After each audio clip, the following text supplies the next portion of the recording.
வணக்கம், welcome to connect சுதி. இந்த மாதிரி ஒரு வீடியோல மீட் பண்றதுல எனக்கு ரொம்ப ரொம்ப சந்தோஷம். ரொம்ப நாளைக்கு அப்புறம் நான் இந்த மாதிரி ஒரு வீடியோ ஷூட் பண்றேன். எனக்கு அதுலயும் ரொம்ப ரொம்ப சந்தோஷம். நீங்க இன்னும் நம்ம சேனலை சப்ஸ்கிரைப் பண்ணாம பாத்துருக்கீங்க அப்படின்னா கண்டிப்பா மறக்காம சப்ஸ்கிரைப் பண்ணிக்கோங்க. மதர் தெரசா ஆகஸ்ட் 26, 1910, அதாவது ஆகஸ்ட் 26, 1910 இவங்க பிறந்திருக்காங்க.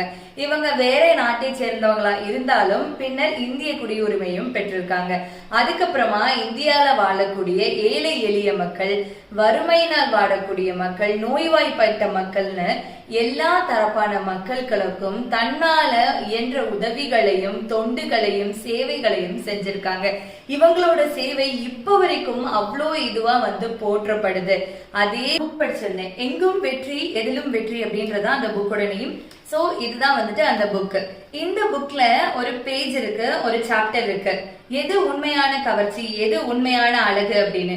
அதுல எது உண்மையான அழகுன்னு மக்களுக்கு புரிய வைக்கிறதுக்காக எழுத்தாளர் என்ன பண்றாரு அப்படின்னா அன்னை தெரசாவை ஒரு எடுத்துக்காட்டா சொல்லியிருக்காரு. அந்த விஷயம் எனக்கு ரொம்ப பிடிச்சிருக்கு. கல்கத்தா நகர்ல அன்னை தெரசா என்ற ஒரு 80 வயசு பாட்டி இருந்தார்கள். நமக்கு தெரிஞ்ச வரைக்கும் அன்னை தெரசான்றது நம்ம பாட்டி உறவுலதான் பாத்திருக்கோம் இல்லையா? நம்ம நிறைய போட்டோஸ்ல பாத்திருக்கோம், இல்லைன்னா நம்ம நிறைய இதுல பாத்திருக்கோம், நமக்கு அதுதான் தெரியும் இல்லையா? அதுதான் சொல்றாரு. சோ அவங்க இப்படிதான் இருந்தாங்க. முகமெல்லாம் சுருக்கம் விழுந்த மாதிரி இருக்கும், ரொம்ப அமைதியான முகம், ரொம்ப சாந்தமான முகம். ஆனா அவங்கள பாக்குறதுக்கு அவ்வளோ பேர் ஆசைப்பட்டாங்க. அவங்க கூட சேர்ந்து ஒர்க் பண்றதுக்கு, சேவை பார்க்கறதுக்கு அவ்வளோ பேர் ஆசைப்பட்டாங்க. அப்ப எது உண்மையான அழகு அப்படின்றத நீங்க புரிஞ்சுக்கோங்க அப்படின்னு அந்த எழுத்தாளர் சொன்னாரு. சோ அந்த விஷயம் எனக்கு ரொம்ப பிடிச்சிருந்தது. உண்மையாவே ஒருத்தவங்களோட நல்ல குணம், ஒருத்தங்களோட மத்தவங்களுக்கு ஹெல்ப் பண்றது, இந்த மாதிரி உள்ள விஷயங்கள் தான் உண்மையான அழகு இல்லையா?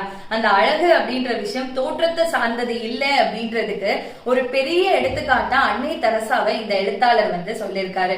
சோ இந்த விஷயம் எனக்கு ரொம்ப பிடிச்சிருந்தது. இதை ரொம்ப நாளா நான் பகிரணும்னு ஆசைப்பட்டேன்.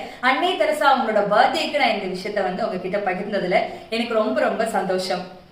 இதே மாதிரி வேற வீடியோல மீட் பண்றேன். பாய். வணக்கம். ஸ்ருதி அஜய்.